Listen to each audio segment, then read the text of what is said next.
We are live. Big East Coast Podcast number 28. Coming at you on a Wednesday, April 5th. College basketball season is over. North Carolina had their redemption against Gonzaga in, an okay title game.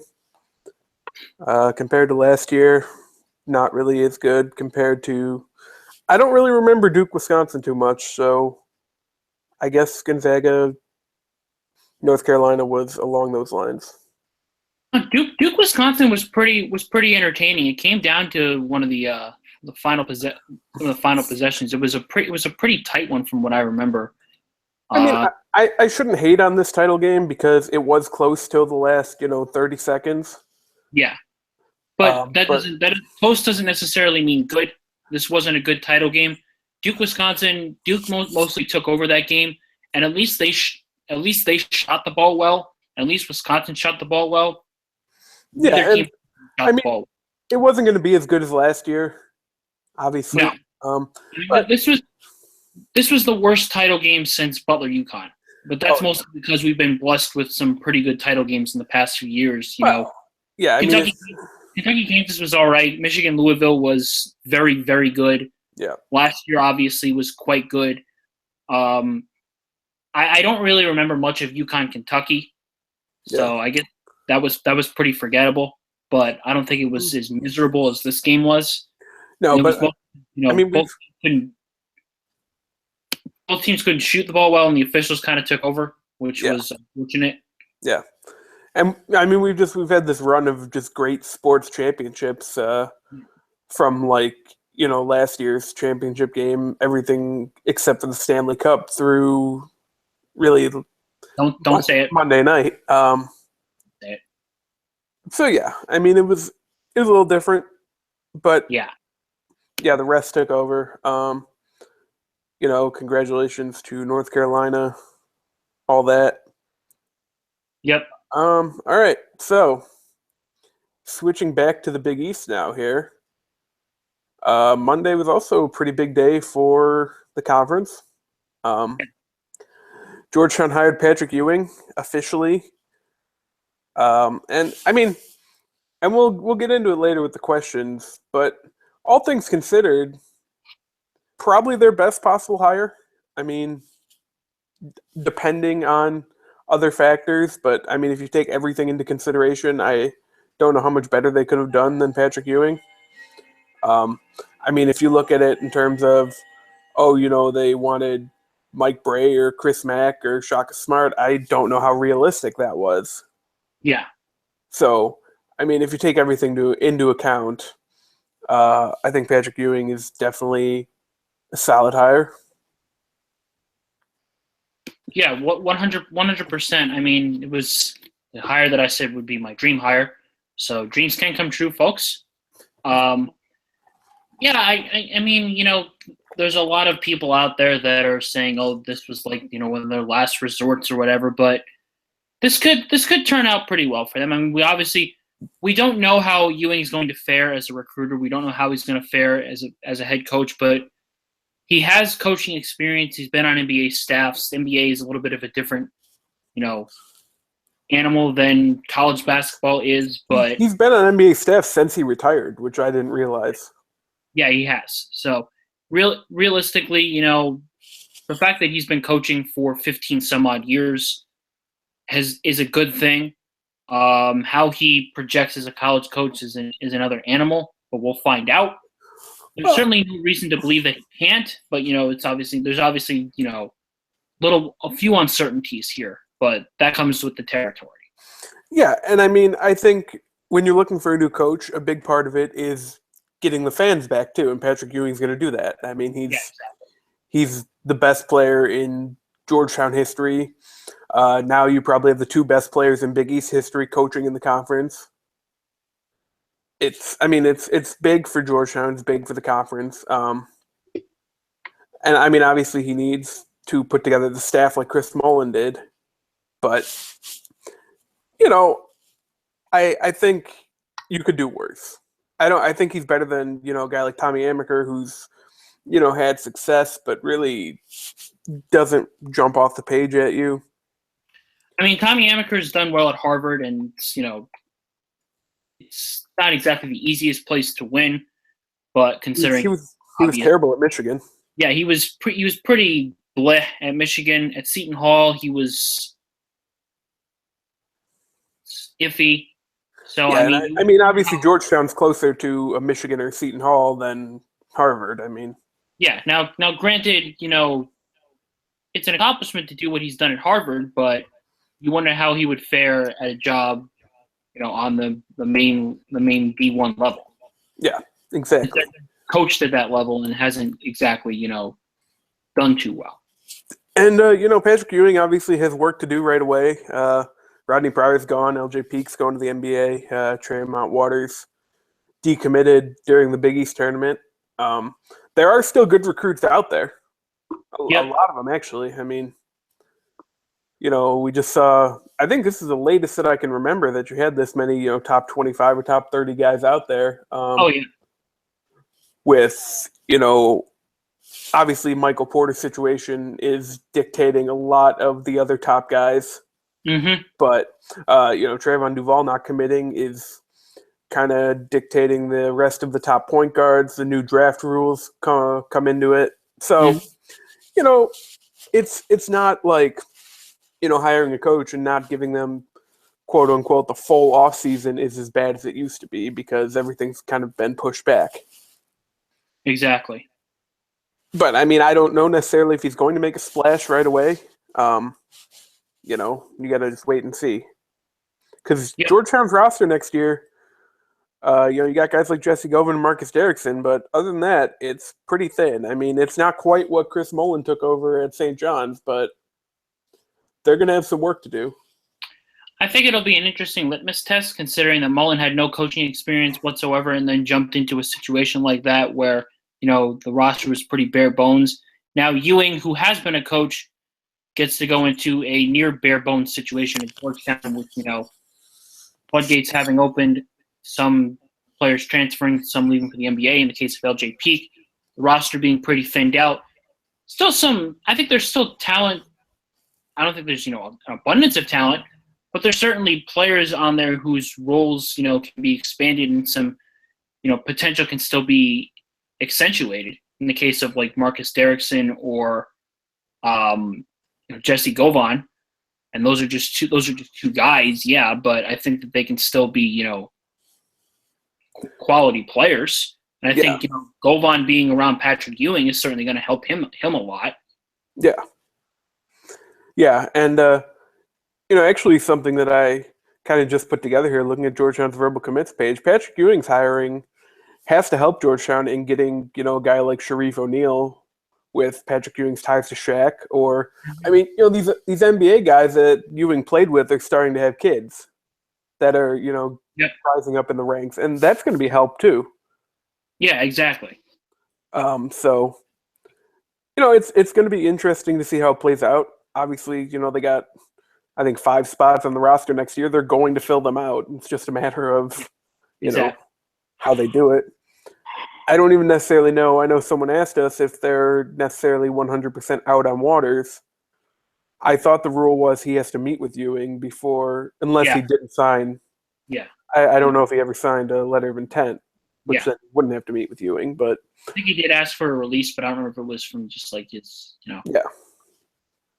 But yeah, it's going to be interesting to see. I was on board with Ewing. I think I started writing a post about it in October, then buried it till January, and then finally published it. Yeah. And I mean, it was kind of obvious that they weren't going to cut ties with John Thompson Jr. No, absolutely not. Let's just call it what you want, but that's just how it is. The interesting thing, he was at the Big East tournament. See how much Allen Iverson could be involved going forward.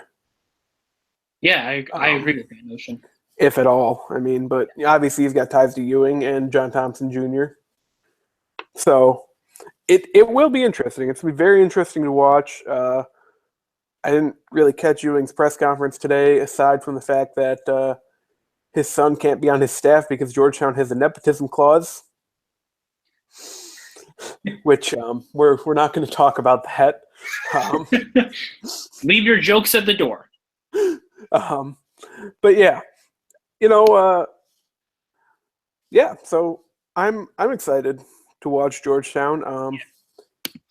I still think, obviously, work to do next year, but it's a step in the right direction, at least on paper.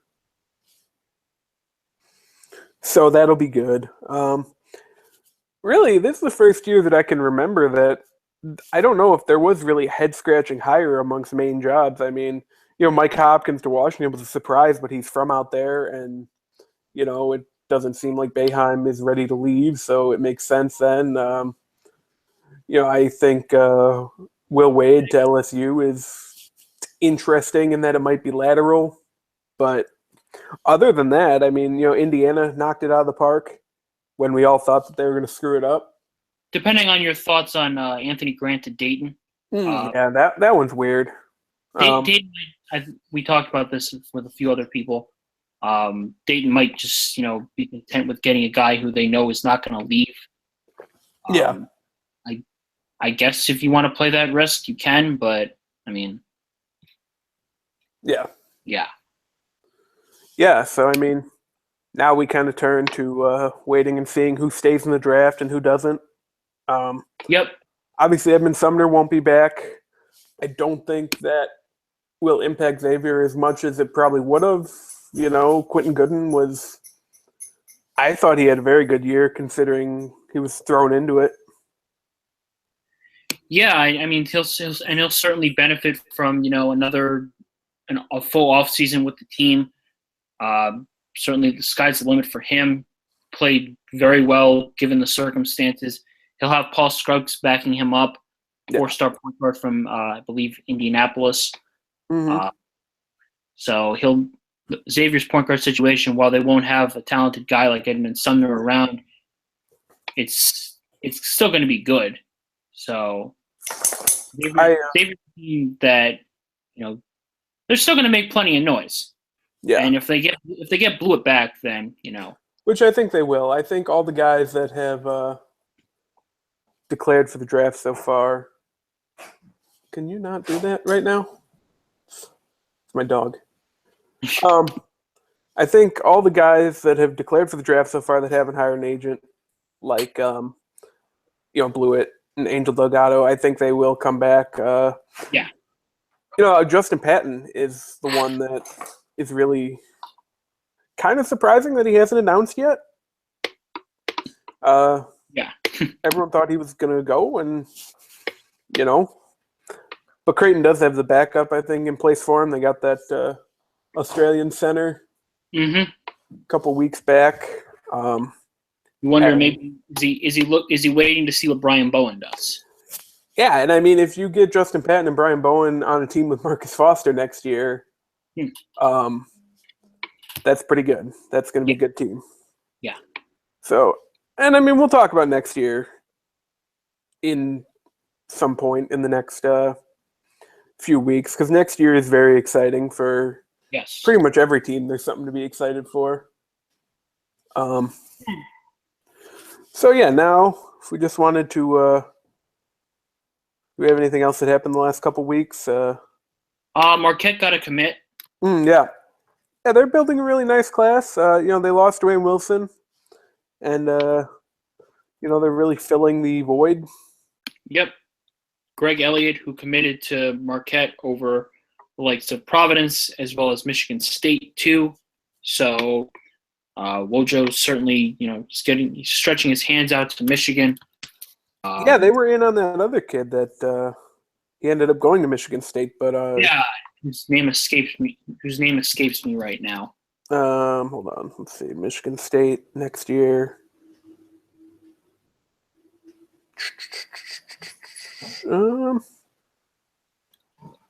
Xavier Tillman, I believe. That sounds about right. Yeah, it's him. Yeah, three-fourths of Marquette's 2017 class actually is from the state of Michigan right now. Between Elliott, Jamal Cain, and Ike Eek. So the other one, Theo John, is from Champlin, Minnesota. Yeah, it's kind of weird that they're not getting anyone from Wisconsin, but I mean, they did get Hauser last year, and they obviously got Henry Ellenson the year before, so they've. Well, yeah, and I think they're still in on Hauser's brother a couple of years down the line. Yeah, Joey Hauser, right? Yeah. Yeah. Well, the issue with them, I was going to say the issue. Well, the issue actually with them not getting anyone from Wisconsin was that the Badgers had top quality guys. They only have one in their class right now, Kobe King. So. Well, I mean, it might be a down year for the state. It was a down year for Illinois. Yeah, let me see here. The best recruit in the state, Terrence Lewis, is going to Iowa State.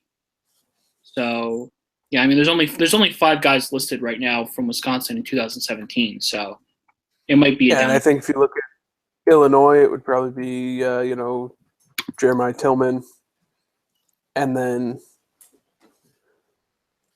if Jeremiah Tillman have a lot of 4-star guys, Jordan Goodwin. Slew. Yeah. Mitchell is going to Purdue. Justin Smith from Indiana. 2 Illinois commits. One from, I think, is that Lips? No. So one from Loyola Chicago. So. Okay.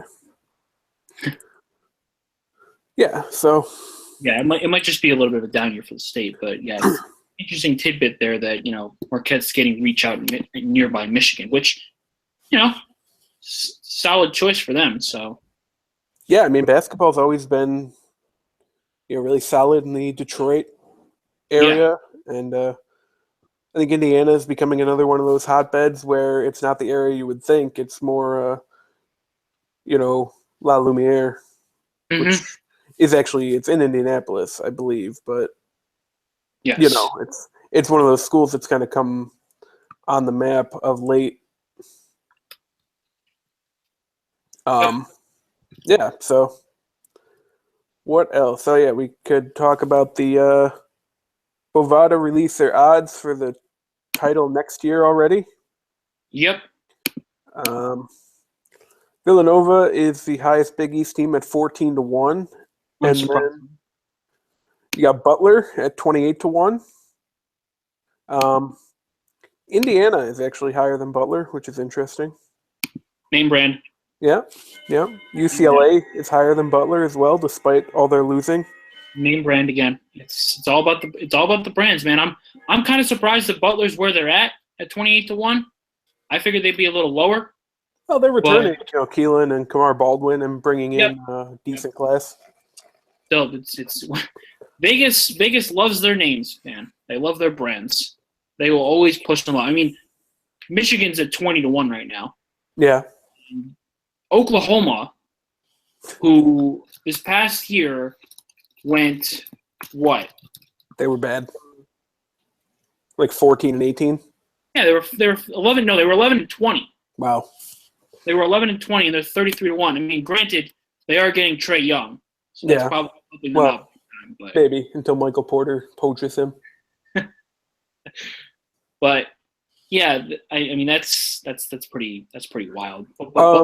Butler's on the same level as West Virginia and Wichita State, Florida State, Oklahoma, Oregon, and Virginia are all at 33-1. The next Big East team is Seton Hall, who's at 50-1, which isn't too terrible. No. Xavier is at 66-1, which is fantastic value. Yeah, I was going to say that's. Creighton is at 75-1, which I am a fan of too in terms of value. I completely agree. Marquette is at 100-1, which we'll see what they do on defense.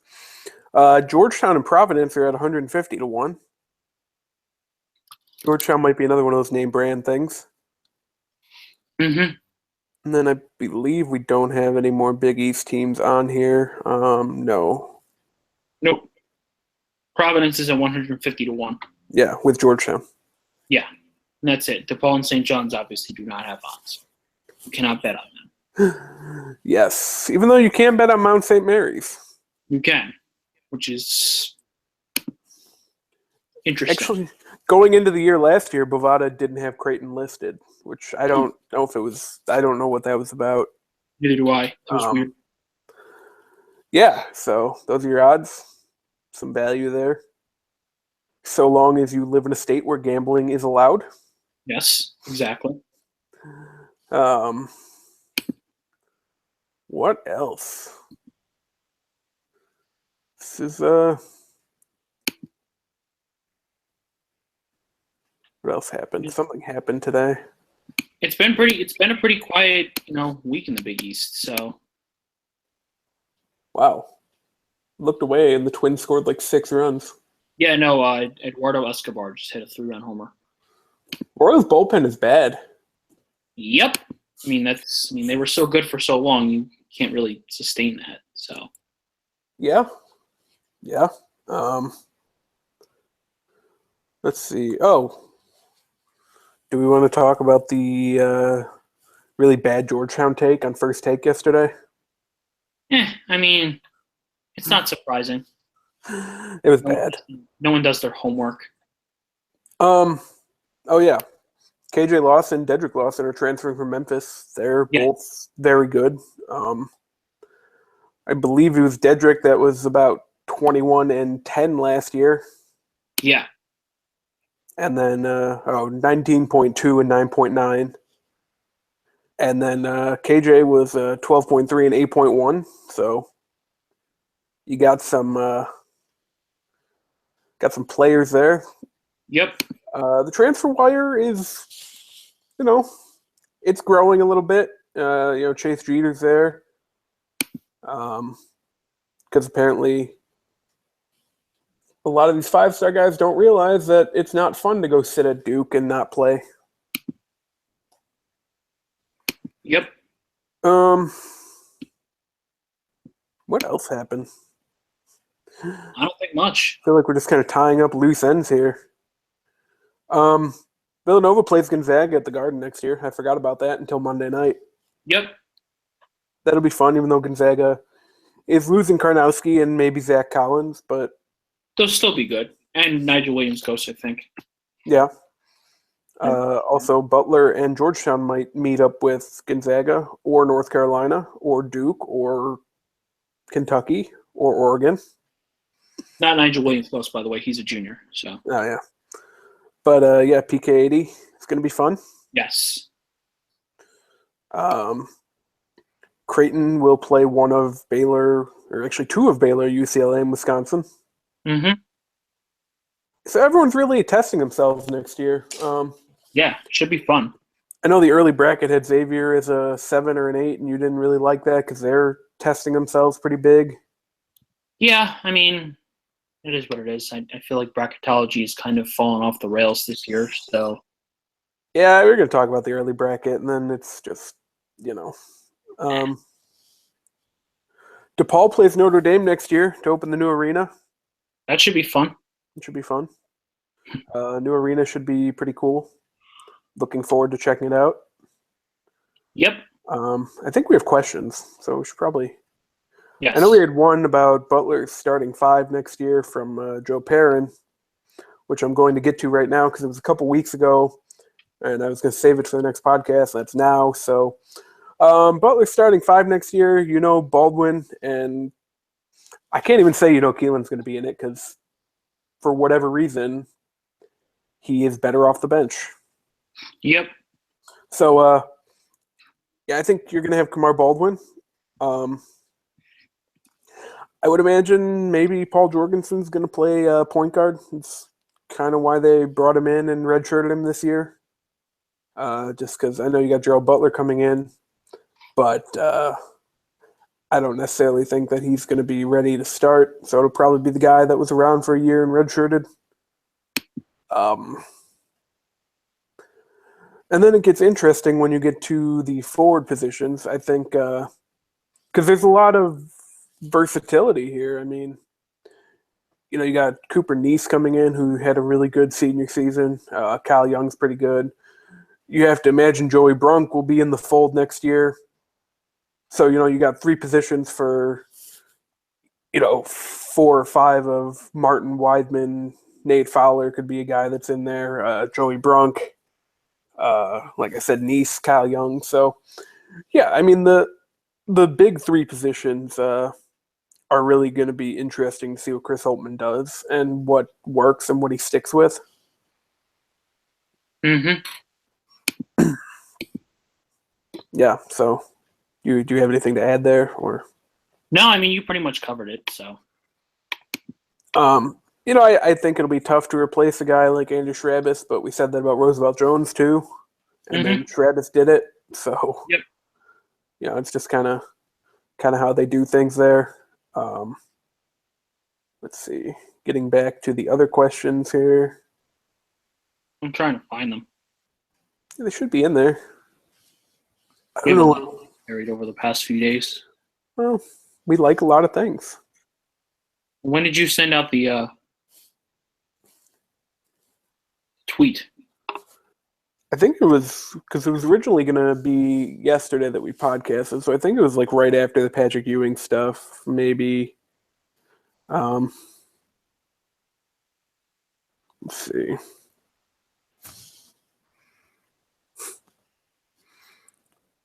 We have one about who Patrick Ewing hires to fill out his staff. I know Casual Hoya published a big assistant coach list the other day of candidates and whatnot. So, I mean, they can certainly, assistant coach candidates for Patrick Ewing. It's up on Casual Hoya. You can read it. They talk about Kenny Johnson from Louisville, a guy from Xavier, Orlando Antigua. Let's see, Malik Allen from the Pistons, Rick Brunson, and Ed Pickney, Wes Unseld Jr., who's with the Denver Nuggets. Rick Brunson could make for some awkward times. Yes, Pat Delaney of the Hornets. So he's worked alongside Ewing in Charlotte. He's worked alongside a lot of people. So I mean, NBA, and I'm sure he's got some college connections. So he's going to be searching far and wide. I imagine their budget will be pretty much whatever he needs. I mean. Yep. All right. Another question: will Patrick Ewing do better than Eddie Jordan did at Rutgers, for Georgetown's sake? It's hard not to. I mean. Next question that was from Matt Reichel, at Matt12R. Hopefully I pronounced that right. Next question from Matt Barber at the mbarber68. Is Patrick Ewing a win or a surrender hire by Georgetown? Does the number of rebukes say more about Georgetown or the Big East itself? I mean, I think it's a win from a PR perspective that they can get a guy who was an alum, was perhaps the best player to ever suit up for the Hoyas. I don't necessarily think it's a surrender hire. I don't know how to really answer the second question. I don't think it really says anything about the conference. People may have just like where they're at right now and just didn't want to go over to DC. Yeah, I mean, Georgetown is the highest pressure job in the conference. I don't think there's any disputing that. I mean, I don't know if you would say that there's pressure at Villanova or if Villanova will open anytime before Jay Wright says, I don't want to do this anymore. Exactly. And I don't see that happening. I don't see, Xavier happening. Nope. So, yeah, I mean, just by default of jobs that will be open, Georgetown is the one where, you have to lock it down. Exactly. And, I think they did what they had to do. I don't think missing,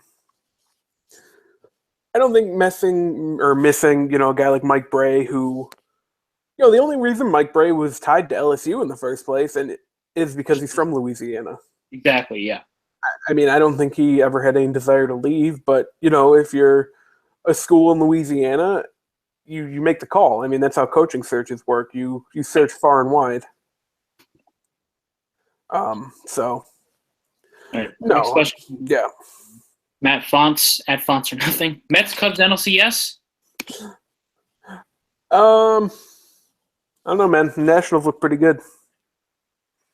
The Mets can't really stay healthy. Pitching's already a mess. They can't, but, I mean. That Syndergaard kid is pretty good. Yeah, blister. He does, but he said he was fine. Yeah, he's all right. He'll be fine. But yes, that'd be the goal. Yep. Let's see. Do I have anything else?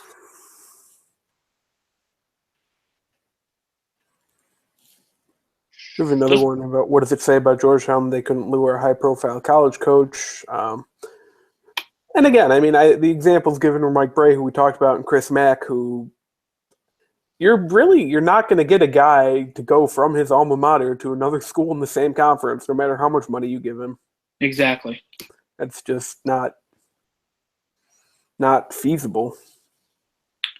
Well, I did mention Orlando Antigua just a few seconds ago, but he has apparently been hired by Brad Underwood to go to Illinois. So there we have that. Yeah, that's good for them. Yes.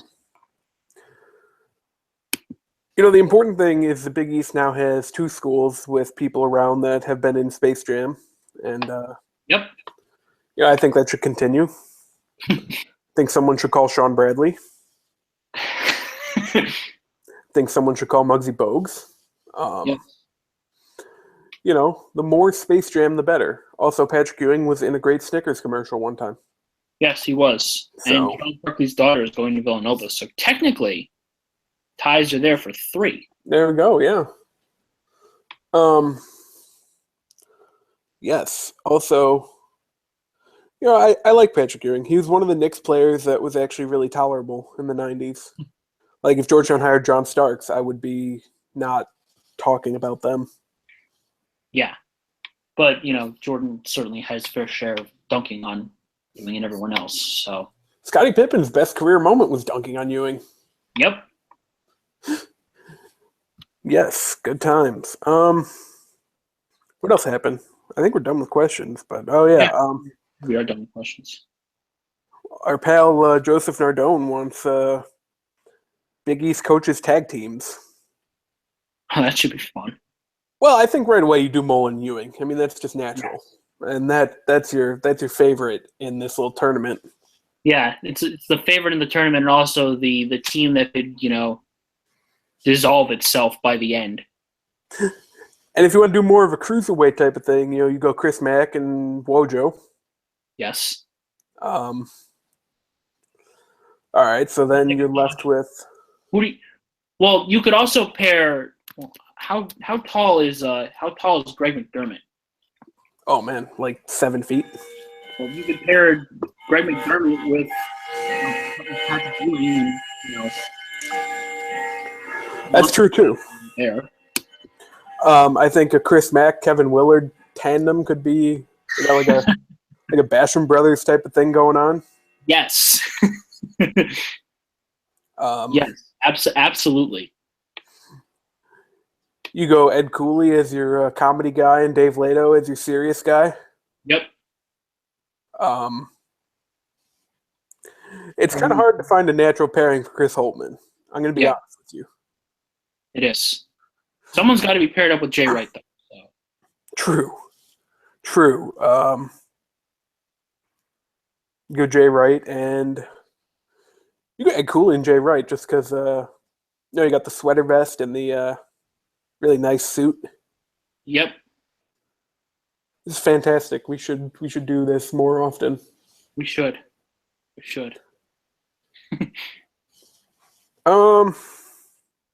What else is there to talk about? Not much, man. Not much going on. It's April. We're not going to talk about WrestleMania. That would be it was good though. It was. Good 5 days of wrestling. Definitely trying to go to New Orleans next year. Absolutely. It is kind of annoying that it lines up with the Final Four. Yep. But what can you do? Do what you got to do. Yep. So that might be about it for us. Believe it is. I don't know when we're going to be back. Because, I mean, it's really not probably sustainable to do this every week. Nope. But, we'll be popping in every now and then. Yeah, when news hits, we'll be around. I will be at Wrigley Field next Wednesday to watch former Villanova football and baseball player Matt Caesar get his World Series ring. Yes. That's the only reason I'm going. So that'll be good. And yeah. Other than that, keep checking the site. We still have stuff coming, obviously. Not full-blown off-season mode yet where we profile every player in the conference. That's more of a summer project. Yep. But that'll be here soon enough. So, yeah. For Chris, I'm Rob. Thank you for listening, reading, supporting all season. And we will be back at some point. Yep.